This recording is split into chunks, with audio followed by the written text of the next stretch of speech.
background history on me. My grandmother, my mom's mom, owned a restaurant called the West Custigo Inn in Yarmouth, Maine, and it was a seasonal restaurant, opened in the summers. She did it intentionally so that her husband, who was an accountant during the year, could help her, and then her 7 children.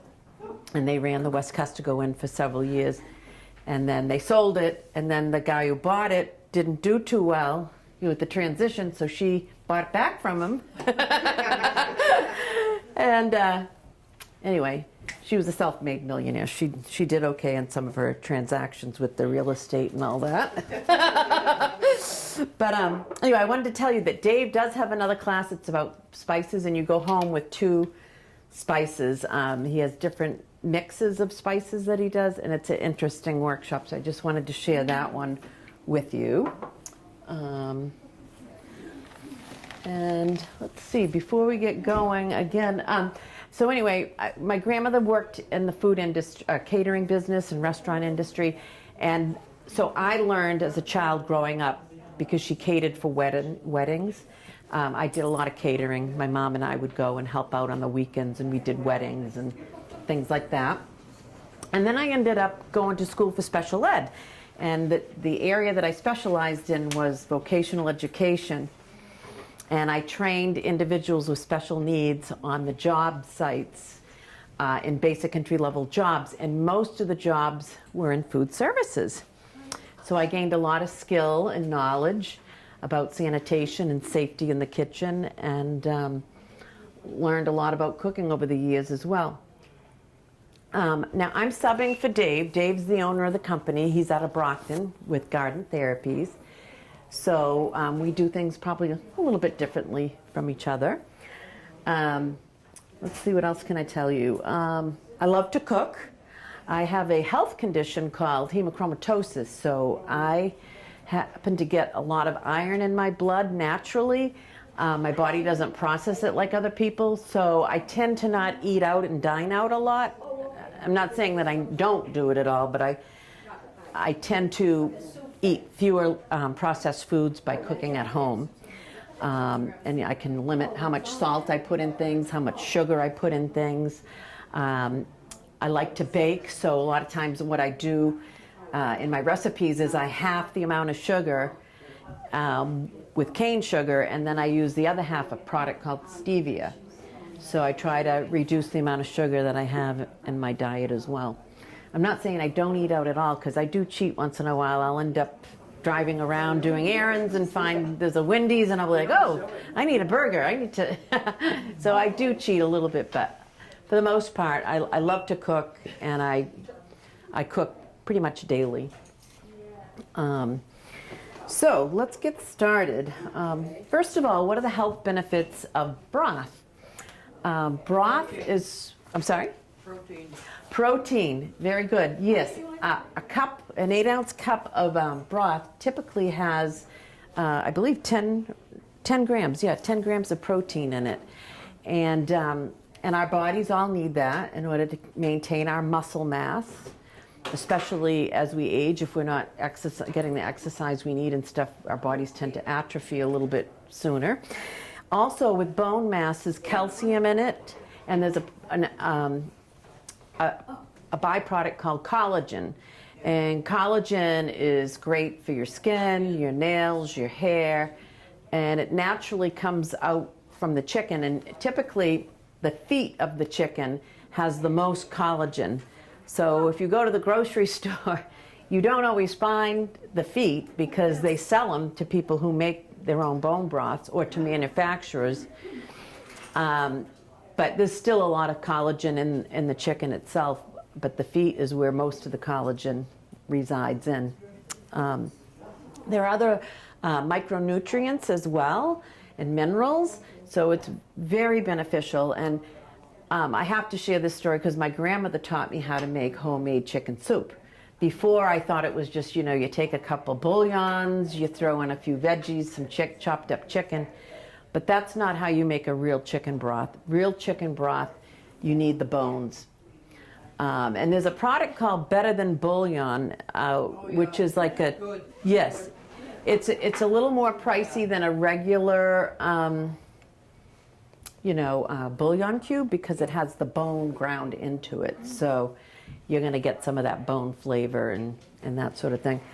But what we try to encourage is people to make their own bone broth because of all the health benefits.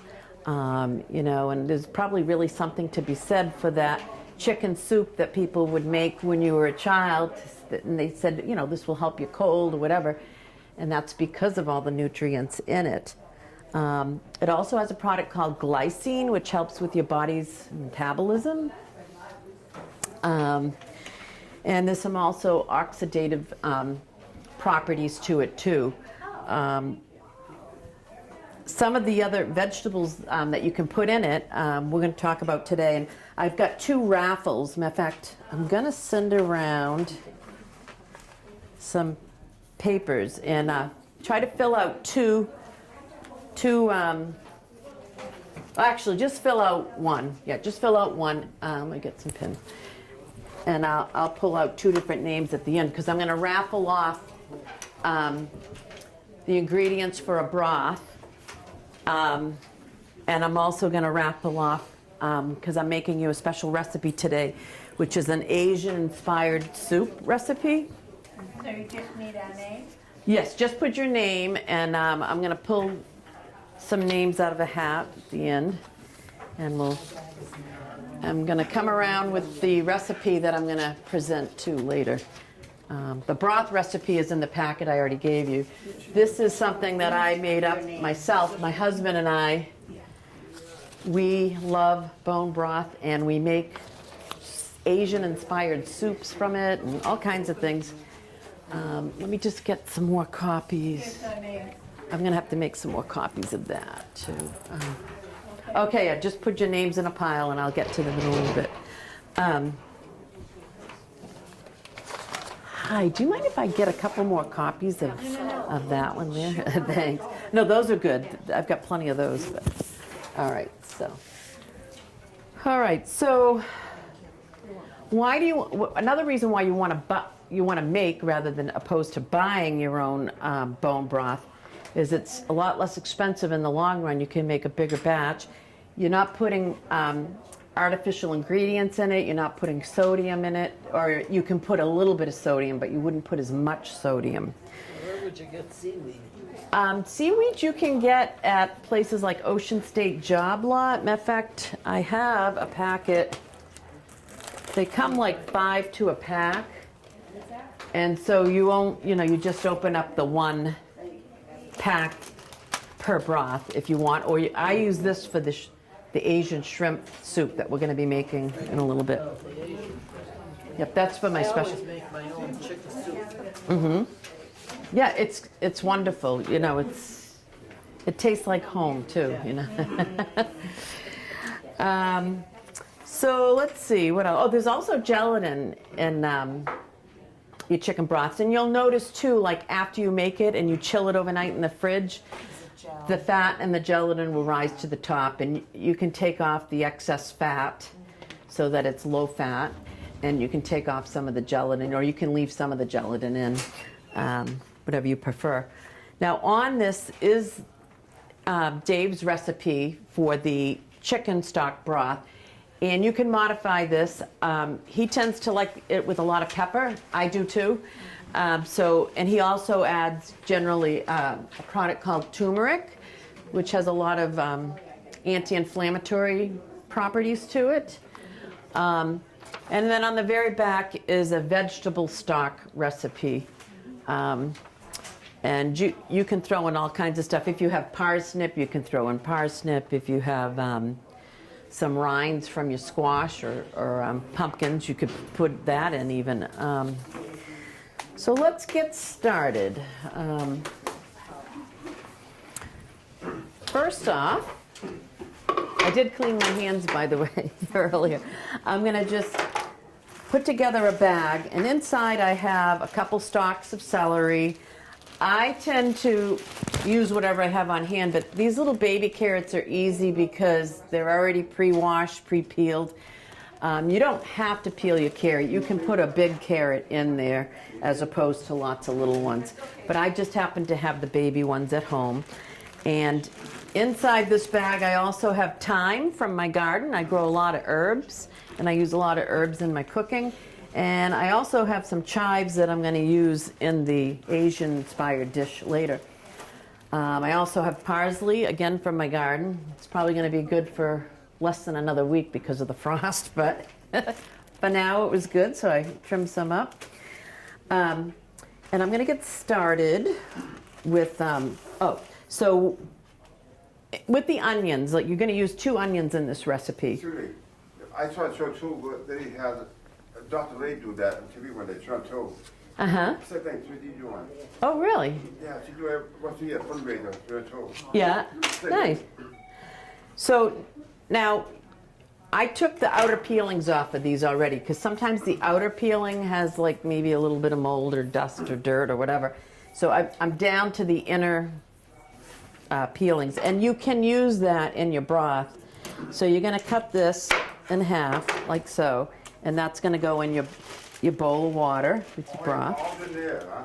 Yeah, and then the recipe calls for 2 onions, so we're going to cut this one in half too.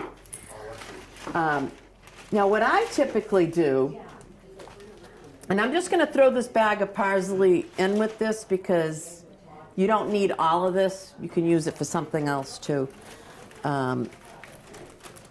What I tend to do is I buy the leg quarters, because if you're only cooking for 1 or 2 people, you may not want to always do a whole roasted chicken.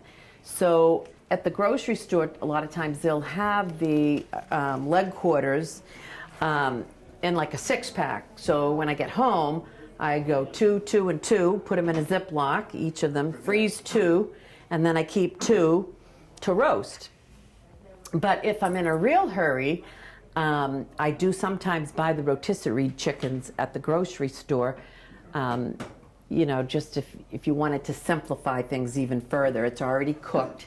And what you would do is have your portion for dinner that night, and then the next day or that night, if you wanted to make your broth that night, you would put it in a pot of water, your leftover bone. You would debone the chicken. Freeze broth? Yes, of course, yes. Mm-hmm. But we all the time. We don't make it all the time, but sister make it all the time. Yeah, Freeze it thing. yeah. You could freeze it. Yeah, go somewhere? Yeah. You make it all ahead of time.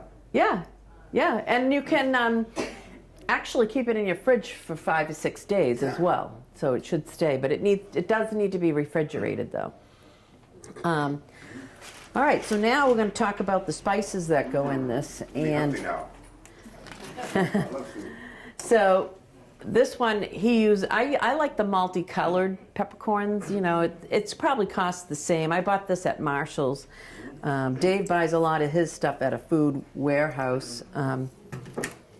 So what I'm going to do is I'm going to put 2 tablespoons of the peppercorn in a bag to go in with this. So here's 1. Eyeball it, right? Eyeball it. Yeah, you could eyeball it too.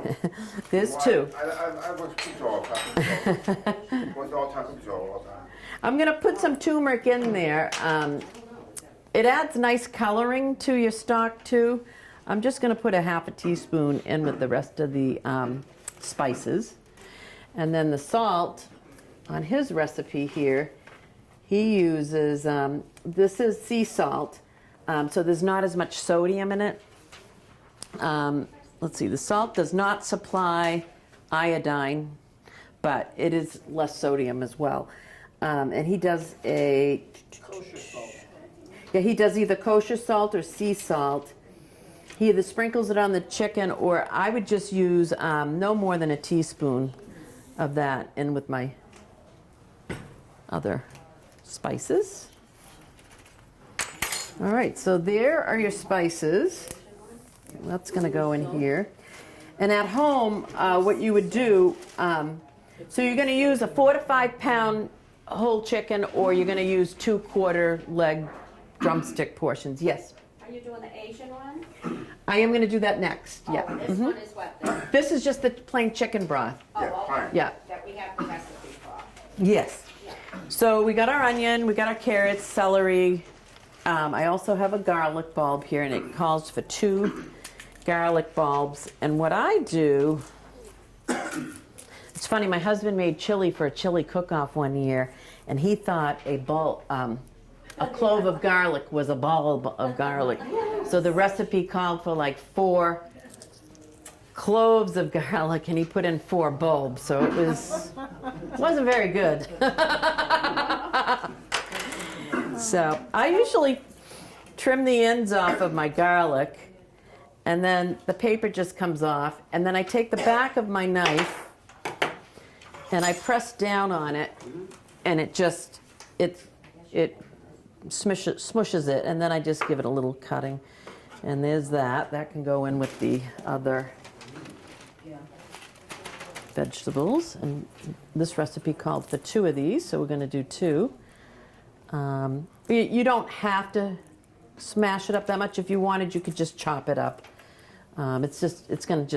You're going to drain a lot of these things off at the end. You can just have little small chunks as well. But that's just a tip that I use for doing my garlic. All right, so we got our garlic. I've got my thyme. And with the thyme, I put the whole thing in, because what you're going to do when the broth is done, I put the whole stem and leaves and all in the broth. And then at the end, you're going to strain your broth over a bowl, and you're going to have a bunch of these byproducts. You know, it's just going to be a liquid form, basically. And then a tablespoon of apple cider goes in it as well. And then cold water to cover it. And if I'm doing just 2 pounds of meat, say, for example, because I'm going to use the smaller, the breast and drumstick, I would probably only use 4 to 5 cups of water. So, all right.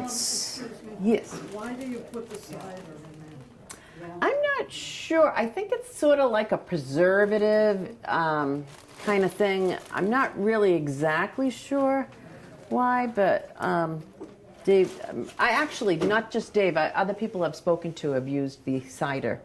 They said that it's Cholesterol. yes. That's probably part of it, and then it's also like a preservative too, a natural preservative. There's a lot of benefits to using the cider. Yes, I think there are a lot of health benefits just in general.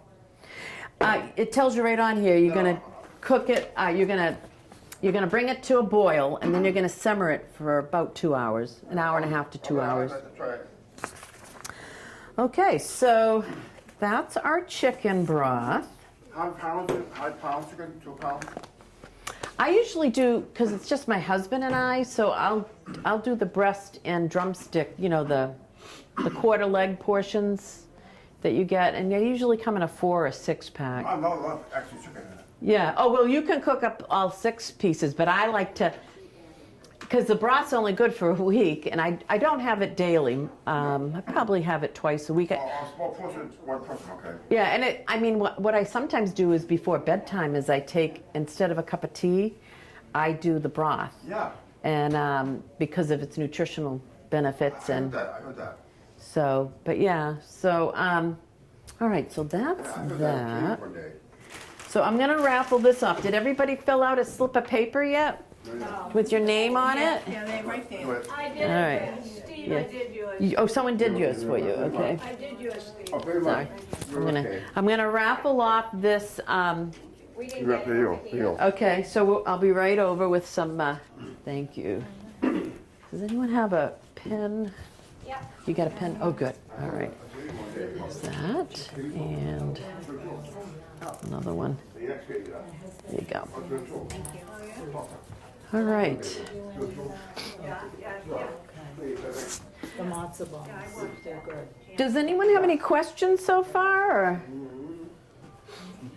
I was just saying to her that I never use cans, and I always make my own. Yeah, I mean, well, that's one of the things that I found with the hemochromatosis is that I'm sensitive to metals, and so anything that comes in a can, which is usually more processed anyway, you know, you want to try to avoid processed foods as much as possible. I think there are a lot of health benefits to it. I also use glass which these are hard to find now. I found these at Savers. It's a special kind of glass. It's called, let's see, Vision Cookware. Years ago, you probably were able to find this, and now it's not as common, but you can sometimes find it at like thrift stores or whatever because people get rid of it from the cabinet. People think that the best thing to cook in is stainless steel, but stainless steel has a lot of nickel in the metal, so it leaches into the food. So that's one of the things I learned with reduction of iron, because nickel and iron are very closely related. So I try to eliminate metals from cookware. And this is a metal pan, but this is ceramic coated. So I do use ceramic coated pans as well. Not Teflon, but ceramic. Okay, so have we got everybody so far? Let's see, I'm gonna... How This, bad is Teflon then? you know, there's different controversies with it, but I just prefer the ceramic because Yeah, I have them both. Yeah. I have both, yeah, all kinds. Do you want to pick one for me? All right, we have Kay Andrews. Oh, yeah. All right, so Kay's gonna get her ready to go stock ingredients minus the chicken. All right. The chicken doesn't come with it. You got a chicken right No. Yeah, it's hard to send home food items, especially meat products, because they have a certain amount of refrigeration that's required. Matter of fact, the winner of this, it's going to be a hot soup when it leaves here. Yeah, but just make sure you eat it within an hour or two, or refrigerate it as soon as you get home, okay? Because I used to work for Meals on Wheels as well at the Pembroke, and I ran the kitchen there, so there's a lot. There were certain things we wouldn't allow people to take home, but the winner will get to take this home. It'll be a hot soup. I just wouldn't leave it in your car overnight or something like that, all right? All right, so we're gonna get started. This is the soup recipe I have for you, the Asian-inspired one. Did everyone get a copy of that yet? Yep. You did, okay. So I'm gonna eyeball it, but I put about a tablespoon of sesame seed oil in the pan. And I'm gonna turn this on. And in there, I'm gonna add I've already pre-chopped celery, carrots, and onion. So it's kind of like doing a stir fry or an Asian dish, you know, like a lo mein or something like that. So we're gonna just brown this up a bit.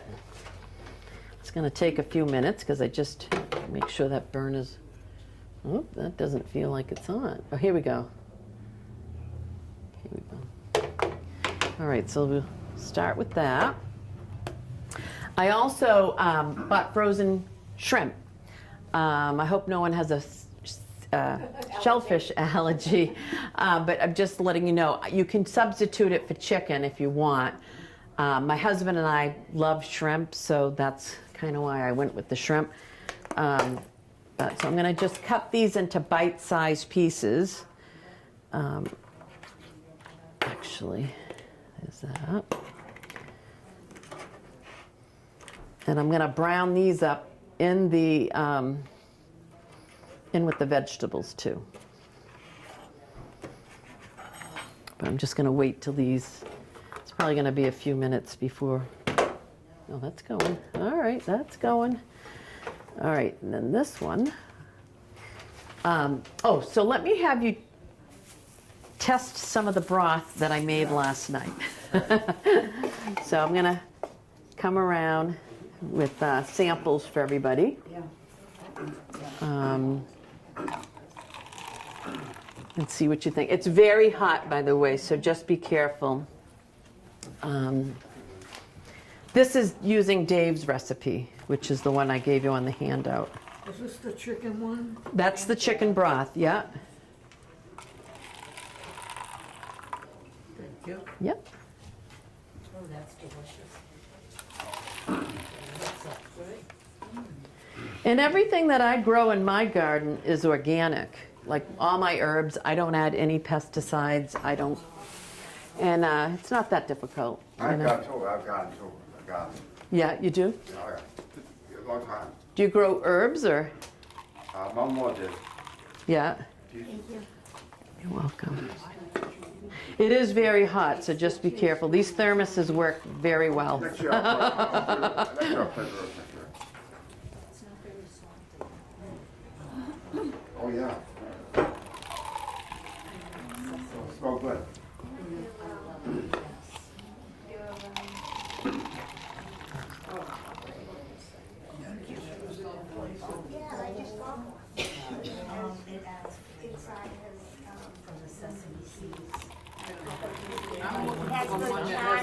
No? You're welcome. So this is really good for the bones. Yes, this is good for your skin, your bones. I got osteoporosis, so I just picked up, somebody was telling me, Yeah, this would be, peptides. yeah. Yeah. This a couple times a week at night before bed, you know, instead of a tea or.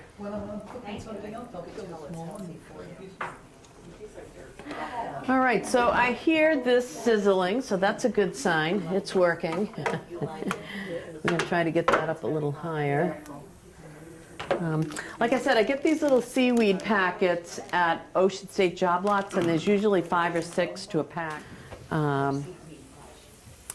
Now, it has a subtle flavor, but I think it's more for the nutritional value. You can taste a piece if you want. Here, I can. Eat it when it's in the soup, or do you take it off? Yeah, you put it right in the soup, and it absorbs the moisture, and it turns more Yeah. plant-like. Yes. There's a fish market over on the east side of Brockton. It's a Korean couple that own it, and they sell seaweed there all the time. Yeah. They import it from Korea. A lot more people are harvesting seaweed, like in Maine and places. Even here on the South Shore, there are places that are harvesting it as well. Now, where do you get your curry paste? Oh, I have, this is what I buy at the local, well, this is a Shaw's signature brand, but it's called Red Curry. It's got a little bit of a kick to it. I can let you smell it if you want. I guess there's really not that much smell to it, but you can use curry, powdered curry as well. Yeah, this is what we're going to add a teaspoon of. It gives it a little bit, if you like Thai food, I think you're going to like this recipe I have. I like it. And I find of all the Asian foods, Thai and Korean is one of the healthiest. They use a lot of fresh vegetables. Yeah, And we use it all the time. yeah, and that's a red curry paste, actually. And they have green curry, too. It depends on your preference. I actually tend to like the red curry better than the green, but that's just my own personal preference. You're the one person. All right, so now I'm browning up these chopped vegetables, and I'm going to add the shrimp. And I'm just going to do a couple minutes on each side. Love shrimp. And in this, oh good, that's nice and hot. I'm going to add some of the chicken broth. Oh, I love it. So this is the base for the soup. Be ahead of time, put a figure. Why? 5 days? 5 days in the refrigerator? Yes, this, you wouldn't keep it, you wouldn't store it in the thermos, but you would put it in the refrigerator. Let's see. Tell the sister again. If you want more, I have plenty, so, because I never know how many people are going to show for this. It could be 10 or it could be 20. I do it. Oh, good. So, if anyone wants more, there's plenty of it. Just pour it out. Now, you could add salt and pepper to this if you wanted to, but there's already salt and pepper in the broth. So I'm going to pass on that. I'm going to add some of the seaweed. Now, seaweed is optional. If you don't want to use it, you don't have to. It's just kind of gives you that authentic Asian feel of whatever you're doing. So there's that. I just used a couple sheets of that. And then in with the vegetables that are stir frying in the sesame seed oil, I'm going to add some soy sauce. And you can get low sodium. Or you can, any store? Yeah, the stores all have like low sodium. Yeah, so I'm adding a little of that. My shrimp's getting pink, so that's a good sign. And my water's boiling, so now I'm gonna add, my husband loves these thin noodles, they're rice noodles. So if you've got a gluten sensitivity, these are gluten-free, and it's just a nice alternative. Now, you could use, if you tend to cook rice at home more frequently and you had leftover rice, you could put rice in this soup. And like I said, you could substitute chicken for the shrimp. I also, when I did these vegetables at home, I put fresh garlic, I'm sorry, not garlic, ginger. I put fresh ginger. But you can also, I'll show you what I have here. You can also buy ginger by the tube, if you just like using it in your fridge. Broth, Chuck and Chop? This one I think I got at Aldi's. Aldi's always has this, or garlic. They have basil. They have a bunch of different ones. Is that, can you use that powdered ginger in the can or spice? You could. It wouldn't be as strong, possibly. This is probably going to be a little stronger. Okay, so now I'm going to add some of these noodles. And these came from Shaw's, and they're called Thailand. They're actually a Thai noodle. So they come in little nests like this. So I'm just going to drop it in there, and that's going to take just a couple minutes for it to cook up. I'm going to turn off my veggies. And then I'm going to add my veggies to the broth while that's How cooking. many years are the broth run? Huh? How many years? How many? Bowl broth. What about broth? Who started? Who started it? I'm sure the cavemen. I mean, you know, animals, you know, bone. We're going back to that. I'm guessing. Did you that- start it? You started. Yeah.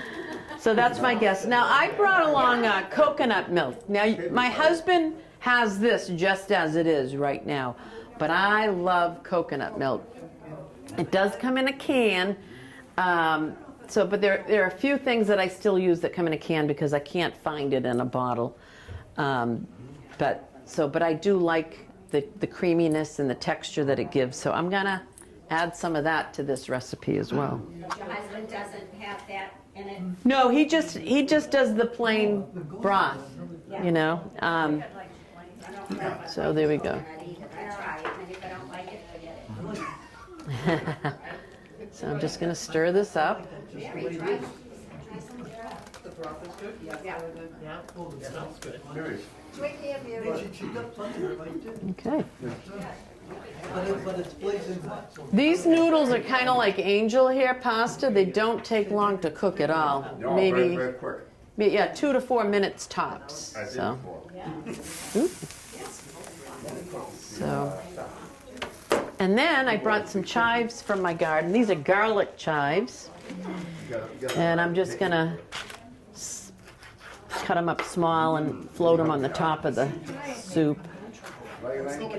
You can tell it's I didn't know what you were talking about. Be hungry. hot though. Oh, I'm gonna take that for home. I'm taking the soup home. Oh, she wants me to- So I'm gonna come around and let everybody sample a little of this before I raffle off the container. This is the container that I have for it, this size, and I have some wontons to go on top for the person that wins it. It's kind of like putting oyster crackers on your soup, sort of idea. Are you available at 5 o'clock? How do you? Yeah. All right, so let me do this. Let me let everybody sample a little bit of All of this. We'll, We haven't even tried it yet. He likes anything. He's like me, he likes anything. I eat anything. So, just so you know, Steve here that's giving you commentary is a huge Rachel Ray fan, so. Oh, he is. How's she doing? Is she doing good? Is she better than Rachel Ray up there? Oh, yeah. Pass it around. All right, sounds good. Yeah, but I'm saying, like, compared to Rachel Ray, she's doing a great job. Another We one. need another one. Good job. I'll pass out. No, No, I don't mind, I'll pass out. Unfortunately, I'm not getting as much noodle out of this. It's kind of sticking together, but you get the idea of the flavor just from what I'm. All right, there you go. Give me your assistant. All right, sounds good. Trying to get some noodles, but they're kind of long and they're. And you have one?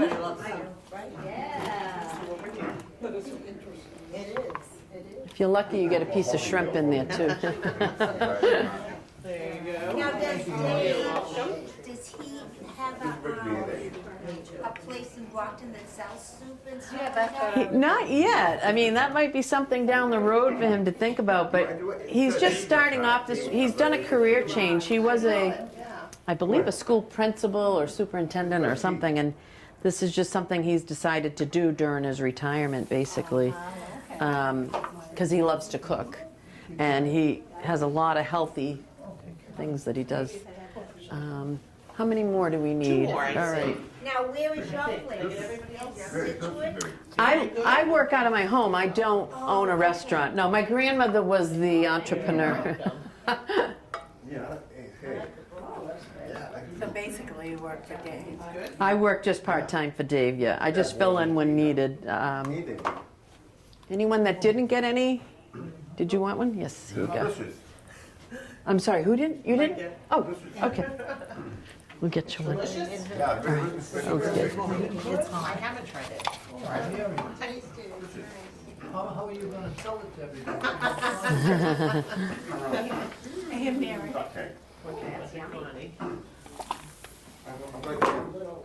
You're welcome. Mary. Anyone else? Mary needs one. Mary needs one. I wanted this. Oh, you didn't get a regular one? Yeah. Okay. Did you want one? There you go.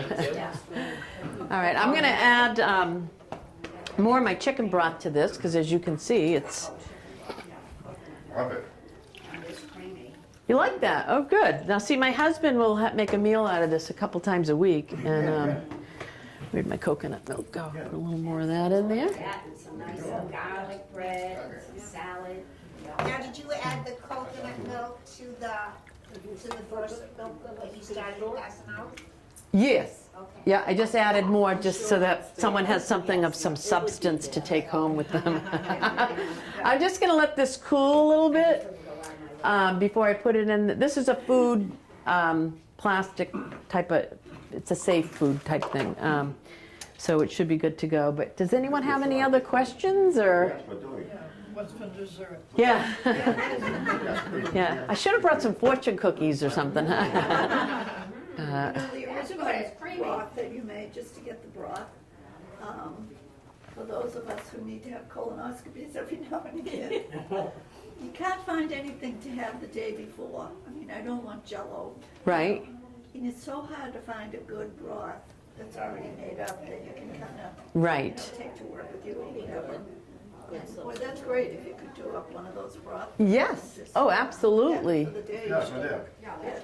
Have you ever tried substituting oysters for the shrimp? I'm allergic to oysters and clams. They're very high in nickel and iron. So yeah, I knew that I was allergic to them before I knew I had hemochromatosis. I was having allergic reactions to clams, mussels, and oysters. But I can have shellfish, but just not those three things. But you could substitute any protein you want, pretty much. Sounds like maybe oysters would go good with this. Well, you know what else would go good with this? A dropped egg in that. You can put a couple dropped eggs in there, and that gives you more protein. And that they'll cook. They'll be, you know, like a dropped egg. Yeah. Yeah. If you. Yeah, dropped egg would be really good in this. And if you wanted to go without other proteins, you could just do the dropped egg in it too. I wonder where the nickel comes from. It comes from the earth. But why do they have it and not like lobster or? Because they flush their system with sand and dirt, and it just, even spinach, very, very high in nickel. Really? And my body, for some reason, I can't do red meats very often. I still cheat a little bit in that area because my husband likes them, and it's hard to cook it when he loves it, and I should avoid it. And I also go for frequent blood draws, so that eliminates or takes out that excess iron for me. But yeah, I mean, a lot of things you grow in the ground have nickel, iron. I mean, that's where we get a lot of our minerals from when you think about it. It's just that my parents are both of Northern European descent, and within that population, 1 in 4 people are prone to having the hemochromatosis gene, if both your parents are of Irish, English, Scottish, or Northern European descent. And I just happen to be one of those unlucky ones in my family that got it. So I have a couple cousins, one on both sides. My father's got a niece, or my cousin, and then my mother had a niece, and all 3 of us had it. I don't have that issue. Yeah, you have to get it from both parents though. So like Yeah. my cousin Darcy, both her parents have Northern European descent, and my cousin Julie, both her parents were very, very Irish. So she was, she got both the genes from both of them too. Just one of those things you learn to live with. But another reason to, cook, cook the way you need to cook to stay healthy too. Chocolate's full of iron and nickel.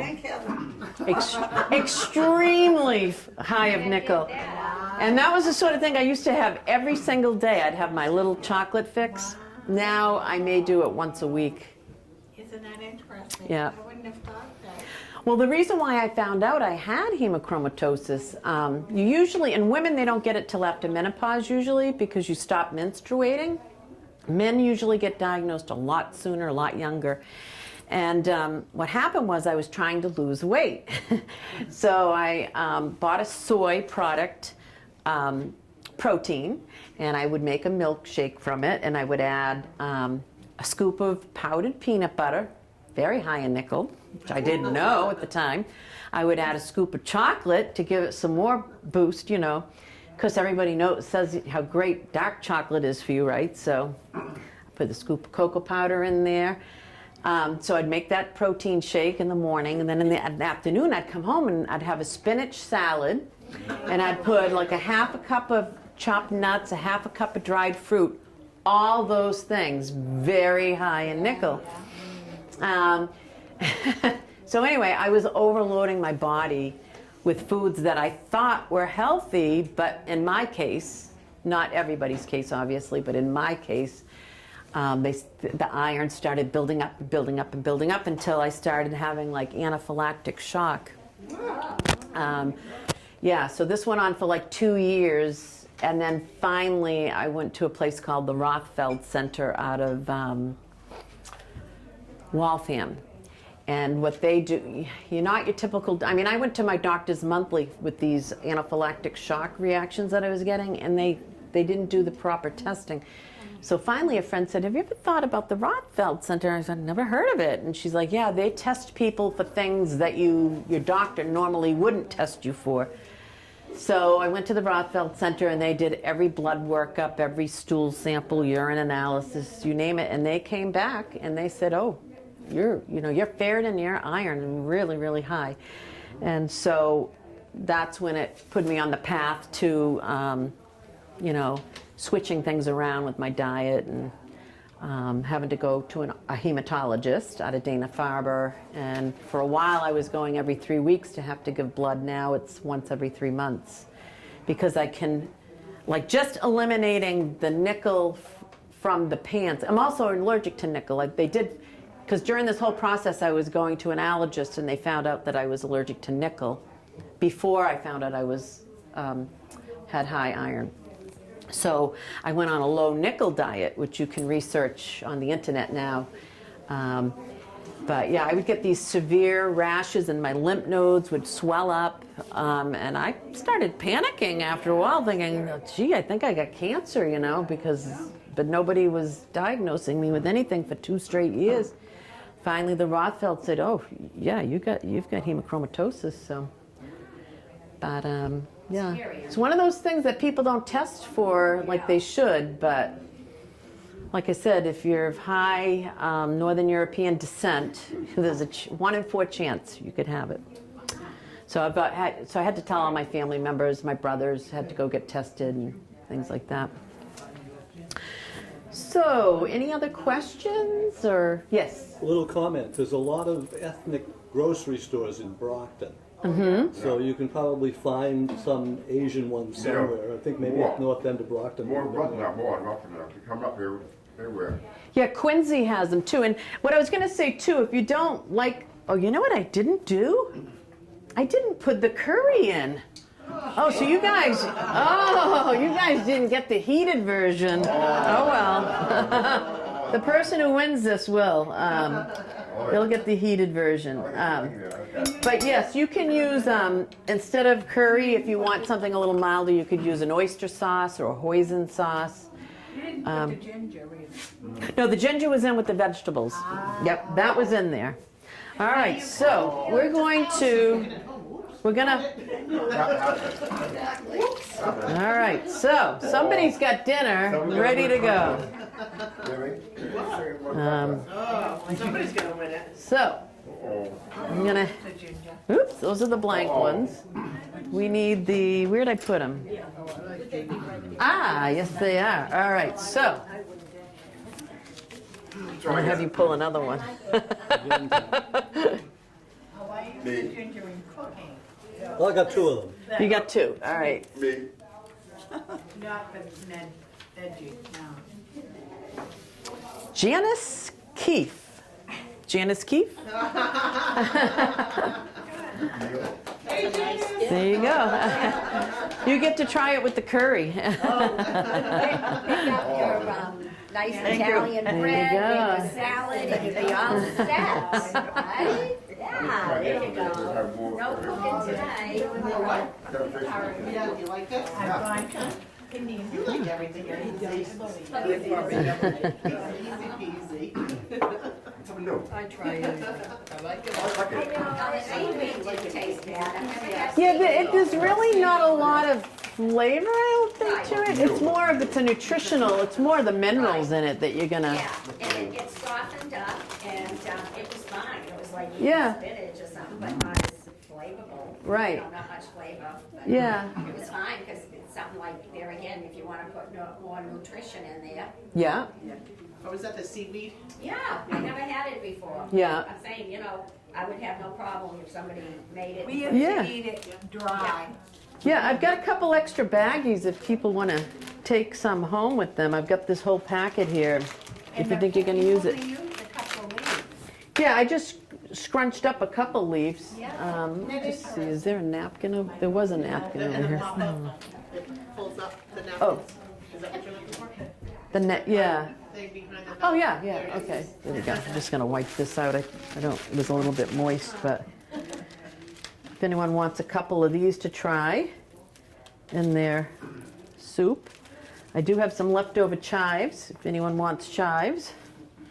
Got plenty of those in my garden. Those will be good for another couple more weeks, so if anyone wants them, grab them.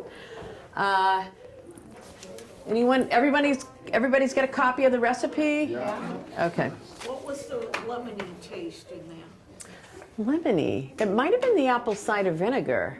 That's a little citrusy. Lemon in there? Yeah, a little strong taste of lemon. Oh, I'm sorry. The shrimp. Whenever I do seafood, I soak it in water with a little lemon juice, but then I drained it. So there might have been a hint of lemon on the seafood. Yep. Yeah. Why do you do that? I think it freshens up the fish. It takes away that fishiness to the fish, you know. Yeah. Sometimes fish is fishy, you know, and I like the lemon juice just kind of, I don't know what it does, but it neutralizes Do you it. just do it to shrimp, or do you do it to all? I do it to all my seafood, yeah. I always put lemon juice and I soak it in water with a little lemon juice in there. Yeah. Yep. So. Huh. So. Oh well, thank you. You've been a great audience. So. Thank you. Very much. Everybody's ready to go home and cook now? Yeah. We're all going to her house. Oh, that's good. Yeah. Actually, I'm ordering takeout tonight. Just kidding. My husband makes a good chicken soup, but he puts matzo balls in there.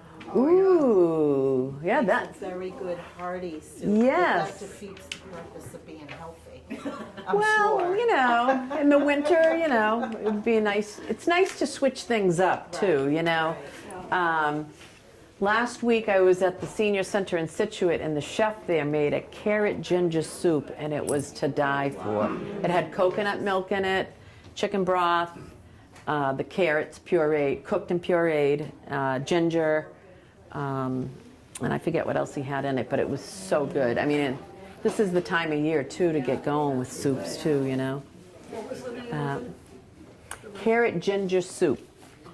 You can go on Google and you can Google it, and there'll be several recipes for different variations of it. And so, Now, which herbs come back every year? I know some of them do. I don't know. my chives come back religiously every year. Parsley's really an annual. That won't come back every year. You have to really replant it. Basil, same thing. You gotta. They're very sensitive to the cold, so you can grow it indoors. I grow rosemary, but that again is a tender perennial, so that has to come indoors or is seasonal. Oregano, thyme, I gave you thyme in your soup mix for the chicken broth. Thyme comes back every year. I have lemon thyme, regular thyme. There's Greek oregano. There's all different. There's like several varieties of oregano, several varieties of thyme, basils. You know, there's a broad gamut of herbs to choose from. Eastern Daylight Time. Yes, yes. Trying to think what else I grow. Rhubarb. I grow my own. I grow a lot of edibles. I grow rhubarb. And We live on here? no, I actually live in a condo with a very small yard. I used to live in Halifax on East Pond there, and I had a big garden there, you know, because I had more land, but now I'm in a 55 and over community, so it's much smaller parcel of land.